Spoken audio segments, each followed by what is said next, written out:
History does not whisper, it echoes, and sometimes if you listen closely enough to the silence between the years, you can hear the past shouting a warning. To the future, we are living in a time of noise where the news cycle spins faster than our ability to comprehend it, and where leaders rise and fall like tides. But every once in a century, a figure emerges who seems to stop the clock. A figure who does not fit the mold of the modern politician. A figure who seems to have walked out of a dusty page of history and into the high-definition reality of the present moment. We are talking about Captain Ibrahim Traoré of Burkina Faso, but we are not talking about him as a soldier or a president or a revolutionary. We are talking about him as a fulfillment, as a living, breathing answer to a question that was asked nearly 100 years ago. Question. What was asked by a man whose name still makes the foundations of Western empires tremble. Marcus Garvey, in the year 1928, Marcus Garvey was a man under siege. He had been hunted by the Bureau of Investigation. The predecessor to the FBI, he had been imprisoned, he had been deported, and his great dream of the Black Star Line seemed to be sinking into the Atlantic Ocean. But it was in this darkness, in this moment of apparent defeat, that Garvey's vision became the most clear. He stopped looking at the politicians of his day, who were too busy begging for scraps from the colonial tables, and he began to look toward a distant horizon. He began to write and speak about a future leader, a specific type of man who would rise not from the universities of Europe, but from the red dust of the African soil to finish what the generation of 1920 could not today. What we are going to explore a mystery that has scholars of Pan-Africanism and spiritual observers across the Caribbean and the Sahel quietly exchanging notes. We are going to look at the undeniable spiritual architecture that connects Marcus Garvey to Ibrahim Traoré. And we are going to answer the question that is haunting the corridors of power. Did Marcus Garvey actually predict Ibrahim Traoré by name? This is not a conspiracy theory about crystal balls or magic tricks. This is a forensic analysis of history and destiny. It is an examination of how a blueprint laid down in 1928 has suddenly been activated in 2024 to understand this prophecy. We must first understand the year 1928. It was a year of pivotal energy. Garvey traveled to London and presented a petition to the League of Nations, the predecessor to the United Nations, asserting the rights of the Negro peoples of the world. He was ignored. He was mocked.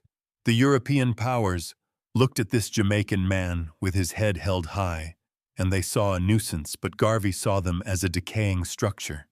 He wrote extensively during this period, warning that the independence granted by Europe would be a trap. He warned that they would replace physical chains with economic chains, and that they would replace white governors with black puppets. He called these future leaders the traitors of the race, men who would smile in the face of the people while signing away the mineral wealth of the land. Does this sound familiar? Look at the history of post-colonial Africa and the Caribbean. Look at the leaders who have governed Jamaica and Burkina Faso.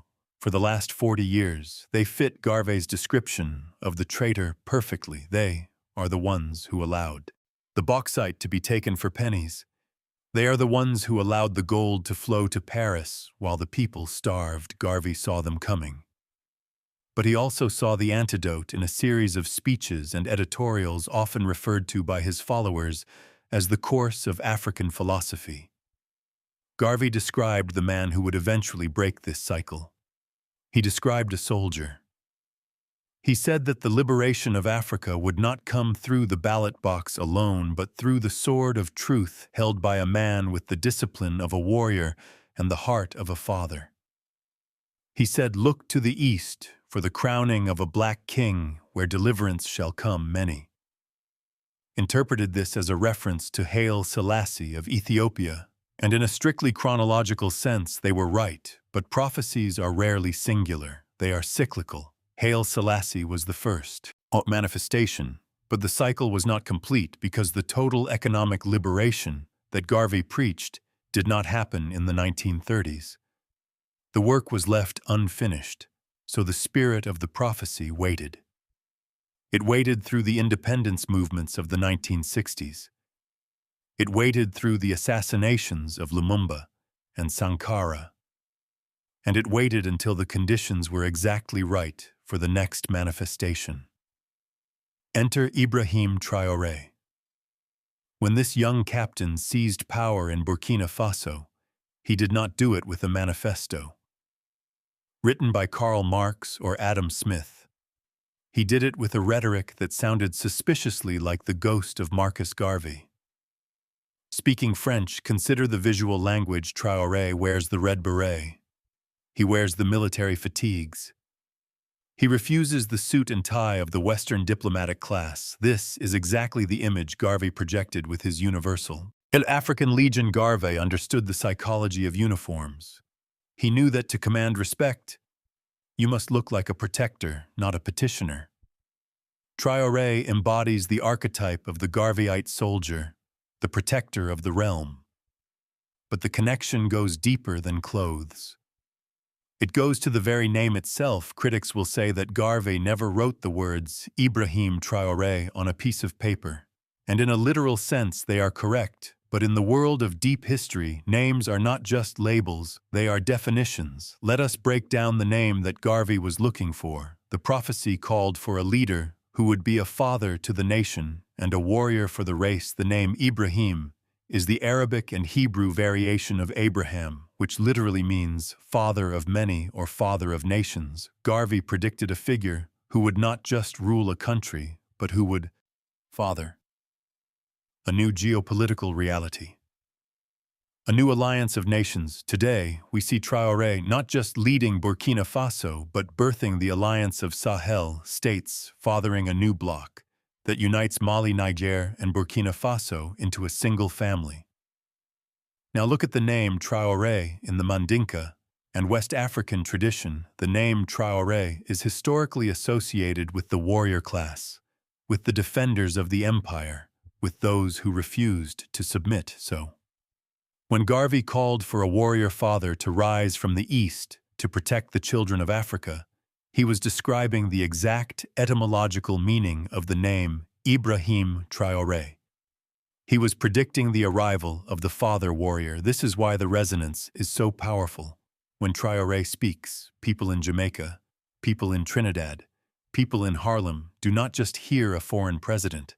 They hear a vibration that matches as the frequency Garvey set in motion a century ago.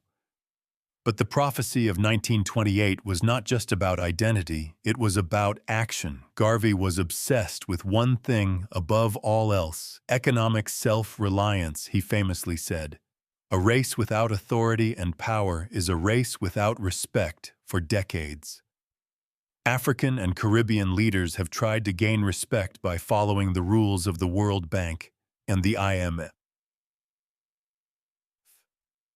They thought that if they were good students, if they balanced their budgets and devalued their currencies, the master would eventually respect them. Garvey warned that this was a delusion.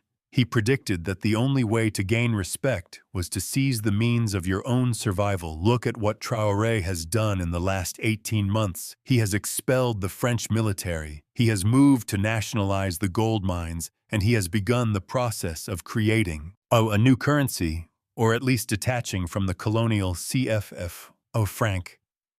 This is the literal execution of Garvey's economic blueprint. Garvey tried to launch the Black Star Line to facilitate trade between black nations without white intermediaries. Traoré is building the alliance of Sahel states to facilitate security and trade between African nations without Western intermediaries. It is the same project, separated by time but driven by the same spirit. This is where the story becomes dangerous for the established order and exhilarating for those of us watching from the diaspora. The West is not afraid of Ibrahim Traoré because he has a few tanks or drones. They are afraid of him because he represents a glitch in the matrix of history. They thought they had buried Marcus Garvey. They imprisoned him. They deported him. They slandered his name, and they thought his ideas died with him in London. In 1940, they thought they had buried Thomas Sankara. In 1987, they riddled his body with bullets and buried him in a shallow grave, hoping that the idea of total liberation would rot with his bones. But prophecies are like seeds, you can bury them. But that only makes them grow when Traoré stands up and quotes Sankara, or when his actions mirror Garvey. The Western intelligence agencies realize that they are fighting a ghost. They are fighting an idea that has reincarnated, and you cannot assassinate a ghost. You cannot sanction a prophecy. Let us pause for a moment and look at the connection to Jamaica. Specifically, why is this prophecy resonating so loudly in Kingston right now? Why are young Jamaicans who have never been to Africa sharing videos of a leader from the Sahel? Is because Jamaica is the spiritual home of this prophecy. It was on the soil of Jamaica that Garvey first looked at the condition of his people and realized that the solution lay in Africa for generations. Jamaicans have been told to look north to America or look to London for salvation. Traoré is forcing their heads to turn east. He is proving that the salvation Garvey talked about is real. The prophecy stated that when the Black King rises, the diaspora would wake up. We are witnessing that awakening in real time. The comment sections of YouTube, the barbershops, the WhatsApp groups are filled with a new energy, a realization that the helplessness of the Caribbean is a lie. If Burkina Faso, a landlocked country surrounded by enemies, can stand up to France and America, then why can Jamaica not stand up for its own bauxite? Why can Haiti not find its own peace? The existence of Traoré shatters the myth of powerlessness that is the core of the prophecy. The prophecy was never that a man would come to save us. It was that a man would come to show us that we can save ourselves. There is a specific document, or rather a specific warning, that Garvey issued in 1928 that sends chills down the spine when read today in an editorial for the Negro World newspaper. Garvey warned against the smiling enemies. He wrote that the greatest danger to the African movement would not come from the open racist or the colonizer with a gun, but from the diplomatic friend who comes bearing gifts and loans. He warned that in the future, the chains would be made of gold and paper, signed in boardrooms. Traoré's entire administration has been a rejection of the smiling enemy.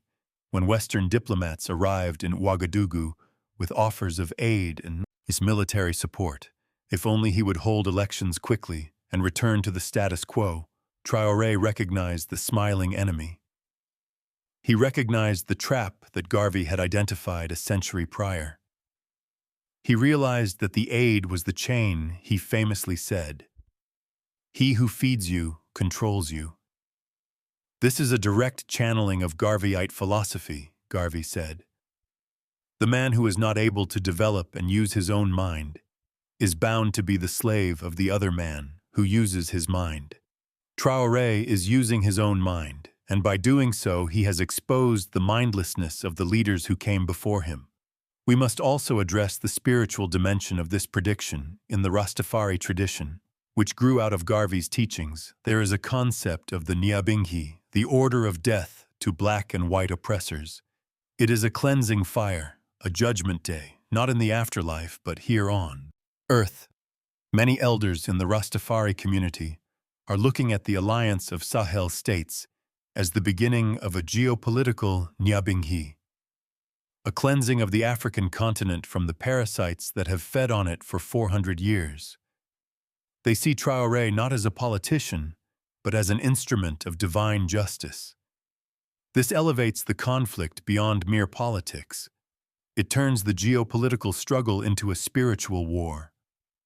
And in a spiritual war, symbols matter, morale matters, belief matters. The West has money, but they do not have belief. The people of the Sahel and the awakening people of the Caribbean have belief. They believe that this is their time, and that belief is a weapon more powerful than any nuclear warhead. But we must be careful. We must not fall into the trap of idol worship. Garvey himself warned against waiting for a Messiah. he said, I shall, but return in the whirlwind or in the storm, to bring with me millions of black slaves who have died in America and the West Indies, and the millions in Africa to aid you in the fight for liberty. The prophecy is not that Traoré is the Messiah. The prophecy is that Traoré is the whirlwind. He is the storm that Garvey promised. He is the turbulence that disrupts the system, allowing the millions of ancestors and the millions of living minds to join the fight. Traoré is the catalyst, not the cure. The cure is the collective action of the people watching him. If you are watching this video and you feel a stirring in your chest, that is the whirlwind. That is the Garveyite energy finding a home in your consciousness. Now, we have to ask the hard question if the prophecy is being fulfilled. What is the next stage? Garvey was clear about this too. He predicted that. And once the movement for true liberation began, the empire would strike back with unprecedented fury. He predicted that they would use every tool at their disposal to crush the example before it could spread. We are seeing this now with the sanctions, the threats of invasion from ECOWAS proxies and the media smear campaigns, labeling Traoré a puppet of Russia or a dictator. Garvey was labeled a fraud, a madman and a criminal by the New York Times and the Daily Gleaner in the 1920s. Today, the same newspapers use the same language to describe Traoré. The script has not changed because the enemy has not changed, but the outcome might be different. This time because in 1928, there was no internet. There was no way for the truth to bypass the gatekeepers today when they lie about Traoré. The truth is available instantly on your phone. This digital bridge is the final piece of the prophecy. Garvey said, we are going to emancipate ourselves from mental slavery today. The algorithm of liberation is running on millions of screens. If you want to truly understand the depth of this struggle, if you want to arm yourself with the knowledge that these leaders are using, you cannot just watch videos, you must read the source code. The blueprint that Traoré is following is available to you. I strongly recommend you get a copy of the philosophies and opinions of Marcus Garvey. There is a link in the description of this video. This book is like having a conversation with the future. It will show you that nothing happening today is an accident. It is all part of a struggle that has been mapped out for generations. Equip your mind, because the war we are in is primarily a war of information and consciousness as we look toward the future, toward the year 2025 and beyond. The trajectory is clear, the prophecy of the warrior father. The Ibrahim Traoré archetype has been activated. The silence of the Atlantic has been broken. The question is no longer, did Garvey know? The question is, now that you know, what are you going to do about it? Are you going to continue to support the systems that Garvey warned against? Or are you going to align yourself with the whirlwind? History is a train that is leaving the station. The old world of neo-colonialism, of the IMF of the Queen's land, and the King's governor is dying. It is thrashing about, dangerous in its death throes, but it is dying. A new world is struggling to be born, a world of sovereignty, of dignity, and of connection. Between the scattered children of Africa, Captain Traoré has lit the torch, but he cannot carry it alone. The prophecy requires the people to participate. It requires the youth of Jamaica to demand more than tourism jobs. It requires the youth of America to demand more than representation in movies. It requires a demand for power, real economic and political power. This is the secret that the Midnight Dossier holds. This is the truth that the secret letters convey. It is not just about one man in a beret. It is about the awakening of a giant that has been sleeping since 1619. Garvey saw it. He wrote it down and he died. Believing it would happen today, we are the witnesses to his vision coming into focus. The image is sharpening, the static is clearing, and the face of the future looks remarkably like the face of the past, reclaimed and redeemed. If this analysis resonates with you, if you can feel the threads of history weaving together in this moment, then do not stay silent. The algorithm suppresses this content because it is dangerous to the status quo. You can fight back with a simple action. Go to the comments below and write the words. Prophecy fulfilled. Tell us where you are watching from. Tell us if you feel the connection between the Caribbean and the Sahel. Your comment is a vote for this narrative. It is a signal that you are awake. And if you have not subscribed yet, now is the time. Join this channel, join this community of critical thinkers and truth seekers. We are documenting the shift we are watching. The walls fall, and we are keeping the legacy of Garvey alive, not as a memory, but as a mission. The year 1928 was a warning. The year 2024 is the response the name has been called. The soldier has answered. The whirlwind is here. Thank you for watching. Thank you for thinking, and thank you for being part of the prophecy.